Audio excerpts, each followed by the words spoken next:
Hey guys, we are back with some more Seattle Emerald Empire franchise mode, and we are here in the preseason, and we're gonna simulate a few days because I've taken care of the minor league team. So let's see who signs. Kolarek, yep, Pellick, Kelly, Mayfield, all these guys have accepted. Very nice. And now, one thing I do want to just check before we get any further in the simulation. I have signed Kovalchuk, one of our draft picks. Not Malkin, not Yuri Malkin. Howard Kovalchuk. Apparently he's American with the last name Kovalchuk. That's interesting. But the real signing here, we have decided to sign Stanislav Vorobiev. So he will be playing the backup role in the minors this year behind Johan Matson. And we have the rest of our AHL team filled out, so let's just take care of the lines here really quick in the AHL, and then we'll get things started. So, Kovalchuk, Petrovic, Zadina, let's see. Okay, so Kosarenkov's a depth forward, so I want him on the first line. Mahler, he's a good offensive forward, I'll have him on the first line, and who else? I guess I'll move Mahler to the center, and I'll put Lupul on the line with Kosarenkov. And then Hardigan. Any other forwards who are rookies I'm keeping down here, so that includes Zadina, Hardigan, Kovalchuk, Petrovic. Well, Wajimaki doesn't really matter too much. We didn't draft him, but he will stay down there. He's got a good offensive awareness, 87. And I think I want to move Petrovic up. You know what? We'll start like this. Hopefully they grow pretty nicely. And then Liljegren, minor depth defenseman. So yeah, he'll stay on the bottom six with DuPont. Actually, you know what? I think I want him to be with more of a defensive defenseman. I'll put him with Mayfield. Yeah, okay. So special teams. I'll just leave that the way it is for right now. We'll see how the young guys grow, how they develop.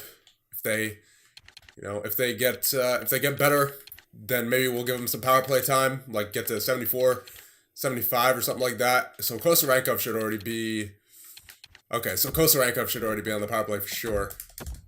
But the rest of the guys, they can wait their turn.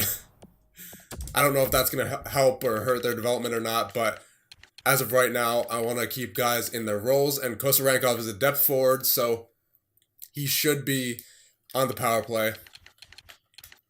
And what's his defensive rating, actually? Not Lupul. Kosarenkov, he is a 70. Okay, so he's definitely more of an offensive sniper. All right, so that should be it for the AHL. And that seems to be it as well, because there's not really much we have to do here. I mean, there's no one we really want to grow that badly. I mean, Reed Boucher's got a top 9 potentially. He grew to a 79. Scott Lawton, I mean, I don't see him getting too much better, but it'd be nice if he got better because I really like his face-off rating. I want to maybe keep him for a fourth-line center of the future. And obviously Corpusalo and our defensive core. Not really much to do there. So, now we will check the draft class and see who's there. Hopefully some elites in there. So Stephen Neal is actually this as it stands right now doesn't appear to be too deep of a draft class, especially in the top 5. I mean, as of right now, there's only one elite, and that's Stephen Neal, 6'2", power forward. I mean, I guess we're going to the WHL once again, eh? Yep, we are indeed going to the WHL. I really wish they would, fix that for NHL 20 because. I mean, it gets, a little repetitive scouting the WHL all the time, so that definitely needs to be fixed. I mean, you guys don't need me to say that. I mean, I'm pretty sure y'all already know that. Captains and jerseys, let's see who has as the alternates. So Ginla, Vatanen, and Brodin, that sounds good to me. No captain still. I don't really feel comfortable with this team having a captain.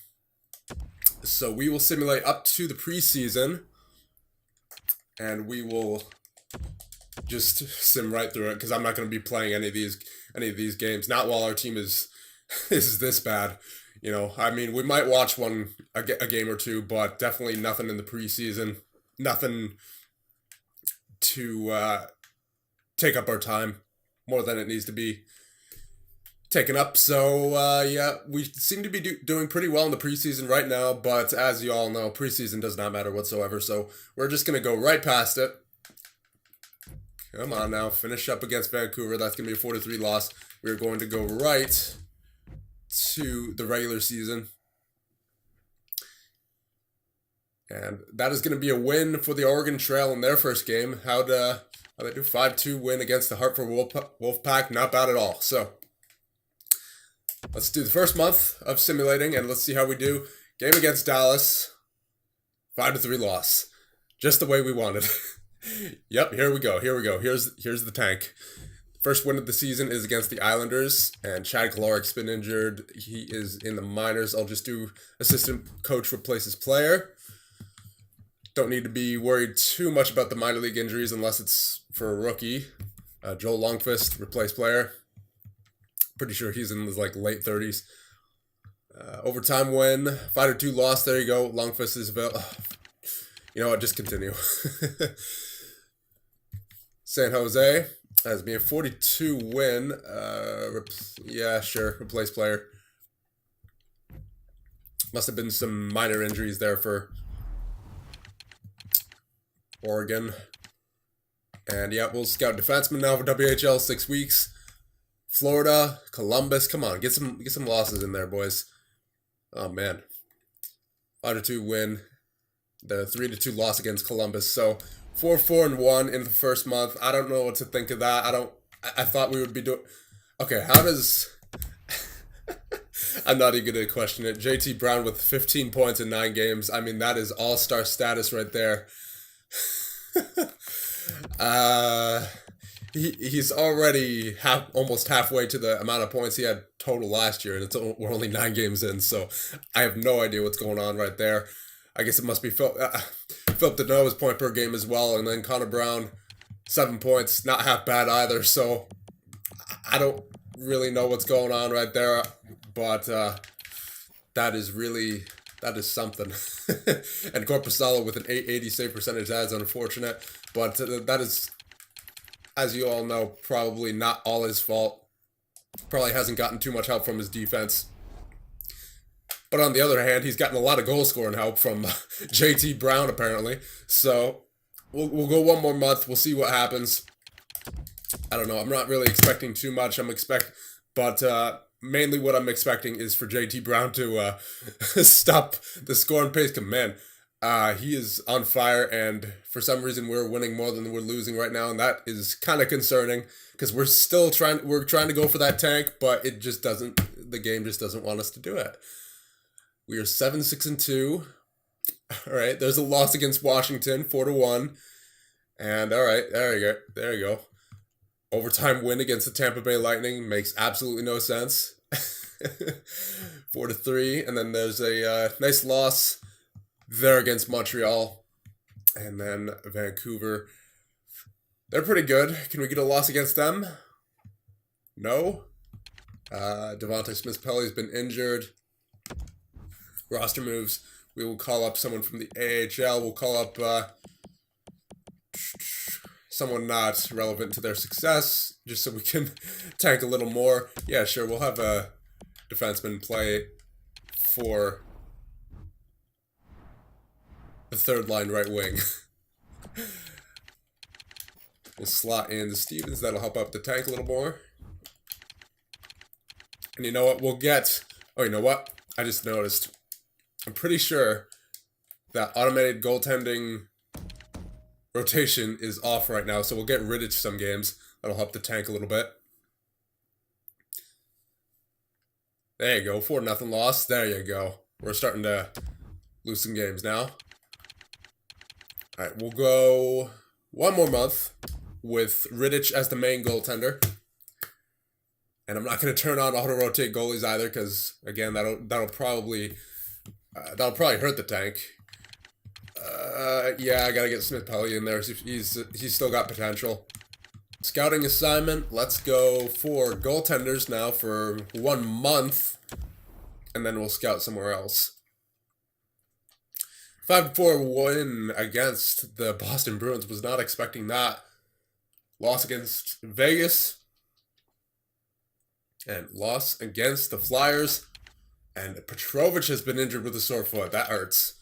That hurts. Replace player. Then we'll get him back in there once he comes back. And that's going to be 2 losses in a row. Very nice. 11, 19, and 3. We are looking much better now for the tank. And we will get Petrovich back in there. And then, yeah, that looks good. Actually, I'll get Petrovich back on the 4th line. Zadina's a 72 now. That's good. I believe Hartigan started as a 72 as well, so he's up to a 73. Kovalchuk hasn't grown any, but he's got 5 goals, so that's nice. Yuri Malkin. He's got a... Yeah, he's got to play somewhere down here. I'll get Lundqvist up there. Yeah, I guess I'll put Petrovich on the 3rd line, just so Malkin's development isn't hurt too much. I mean, he has 14 assists on the 2nd line, I suppose, but I'd rather not hurt his development like that. And then goaltenders, Vorobiev. Oh, you know what? We need to get him some games with automated rotate goalies off. And we will go the rest of the month without Korpisalo in there. Then we'll give Korpisalo some games. I just wanted to tank a little bit. And we have definitely done that. 12, 19, and 3. New York, nice loss. 3-1. And then nice loss against Calgary, but a 4-1 win against Jersey. So 13, 21, and 3 after, what is that, 3 months? We're in January now? Yep. So, yeah, okay. So JT Brown definitely slowed down there after the first month. He went on a wild first month, but we seem to be leveling out now. Reed Boucher leads the team with 23 points, and JT Brown is tied for 23 points, so he definitely didn't have as much there in the last 2 months as he did in the first month. Actually, in the past 2 months combined, he had less than the amount of points that he had in the first month. So Vatanen with 21, Tierney with 18, Dano with 17, Iginla with 17, Brown with 16. All these hacks down here. Let's check goaltenders. Korpisalo actually has a 914 save percentage, and Rittich has a 899, so he's definitely helping out the tank, but we're going to get Korpisalo back in there just so he can get some games. I don't want to make him lose out on any development. And what is going on here? The game is going really slow. Not that I'm surprised, but oh, come on, game. Edit lines. I thought before that it was going to go to the roster moves or whatever's below edit lines. Yeah, I thought it was going to go to roster moves since it was lagging out so much. That's why I got confused for a second. So we are still we're second last in the league, I should say. Florida is actually below us, so I might take Korpisalo out there mid through January and then give Rittich some more games because we really need to get that first overall pick. So Ouellette is back. Yeah, I guess so. Edit lines. Stevens, get out of there. And Ouellette, get back in there. And we'll take this thing up to the trade deadline, hopefully, in this video. Scouting assignments. We'll go to the U.S. for, I mean, we really need everything. We'll go forwards for 6 weeks. Columbus 2-1 win. So Korpisalo is definitely helping out that. Well, there he goes. Now we are forced to bring on the tank. We'll call up Matson. We'll get Vorobiev some more time down there in the minors. And now we will be forced to play our worst goaltenders. So Matson, get in there. And Rittich, get in the starting spot so we can tank a little harder. Oregon Trail has invalid lines, goaltenders probably, yeah. So Madsen, we have Matson and Madsen. So, yeah. Ottawa, 5-3 loss, that's looking good. Buffalo, 4-2 win. Oof. Okay. We'll keep going to the end of the month since Korpisalo's injured. And he's available to play the next game. Just take a little time off, Korpisalo. You deserve it. And also, you know, we're kind of just trying to tank here, so Scott Mayfield is injured in Oregon, replaced player. Washington, shootout win. I don't like this, boys. We're getting too many points here. There you go. There's a 2-0 loss against Edmonton. There you go. 5-0 loss against Tampa. And 1 month away from the trade deadline. We're looking pretty good in terms of tanking. 41 points on the season, and we are actually in 29th in the league now. Arizona and Florida both have 1 point less than us, so I really don't know what I can do here to help out the tank. I mean, we're already pretty much tanking, so we just have to hope that we lose more games than Florida and Arizona and just take this up to the trade deadline, and maybe we'll trade guys like Vatanen or something just to help it out a little bit more. Nice loss against Montreal, and I just realized we're not even really playing Korpisalo right now. But you know what? We gotta guarantee that, or at least guarantee ourselves an opportunity to get that first overall pick. And we are on a 3-game winning streak. 4-game point streak as well. There you go. There's a solid loss against Minnesota. Joe Vitale waiver claim. Nope, I'm going to decline that. McIlwraith. Continue. Just continue.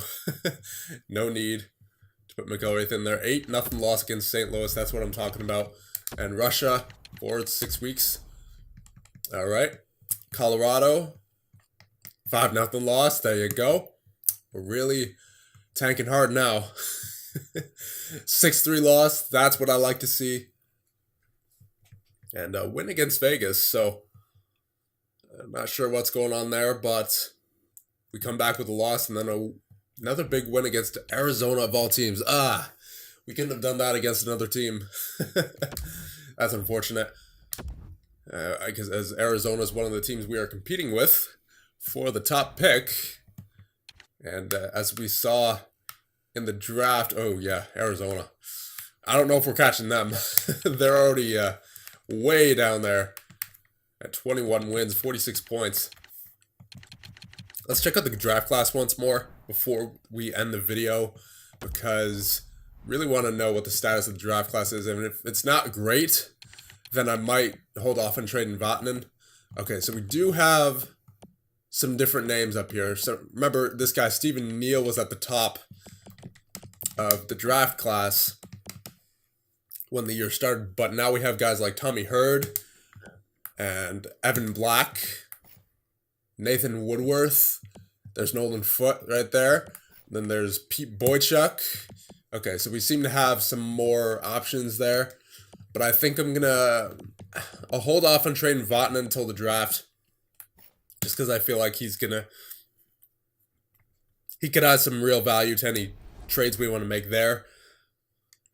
Unless we want to take a shot at trading for a lower value lottery pick and then try our luck with that. But I don't know. I don't think that would happen.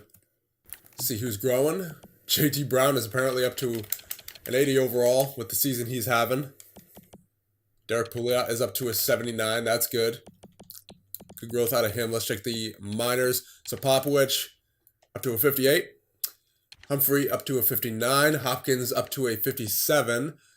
Dasuk up to a 59. I'll just read out the names we care about here. Howard Kovalchuk is up to a 68. That's good. Zadina is up to a 73. All right. Petrovich is up to a 72. Hardigan's up to a 75. That's good. That's all natural growth too. Yep, all natural growth. Malkin's up to a 65. Let's see. Kosarenkov's up to a 77. Nice. Let's see. Oh, look at that deking. +6. 87 deking now. And let's check on our goaltender of the future, Stanislav Vorobiev. He has not gotten too much growth, but let's check his stats out real quick. He's doing really well for himself there in the AHL. 927 save percentage and a goals against average of 1.99. Not bad at all. Callum Foote, unfortunately, he is a little bit of a slow bloomer. 20 years old already. He's not playing in the AHL yet, though. That's worth noting. And yeah, that'll be it for the progress reports. Let's check out the injury report, see which teams are hurting. Something I need to check a little more often, but again, this is kind of a throwaway year, so not that it matters really for us. Tampa Bay, nothing. Toronto has lost Mitch Marner to a separated shoulder till May 10th. Yikes. Yikes, Toronto. Vegas lost Riley Smith till May 10th as well. Wow. A lot of big injuries here. Winnipeg, Anaheim, Arizona has lost Chad Johnson till April 13th. Boston has lost Brady Shea until March 7th. Buffalo has lost Josh Georges till March 9th and Zach Bogosian till March 21st.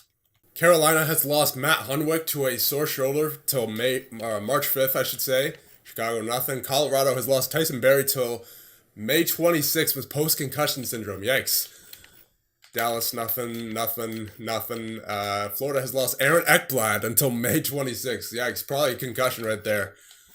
Los Angeles. Minnesota has lost Mike Riley until March 9th. Montreal, nothing. Nashville, nothing. New Jersey has lost, wow, okay, so has lost Ben Smith till March 3rd. They've lost Seth Helgeson until March 7th, and then Steven Santini until March 1st. Okay. New York Rangers, nothing. Pittsburgh has lost Connor Sheary until March 3rd, and Patrick Hornqvist until March 1st. San Jose, nothing, and nothing. Okay. So that should be about it for right now. Let me know what we should do at the trade deadline, if anything. You know, obviously, we got guys like Vatanen who could be potential trade bait, but I would prefer to hold on to him until at least the draft, because he does have multiple years left. It's not like he needs to be traded now. Yeah, he does have 2 years left, so maybe we trade him at the draft. He is a veteran. He is our best skater, overall-wise, 84. So, let me know what we should do about Vatanen. I mean, he is getting a lot of points, 38 already on the season. But he does have a lot of trade value on him. And if we, you know, need... if we need to get another draft pick, he very well could be trade bait. But, so let me know what else we should do at the trade deadline, if anything. And then we'll make our way to the draft for year number 2. Let me know, and I'll see you guys in the next one.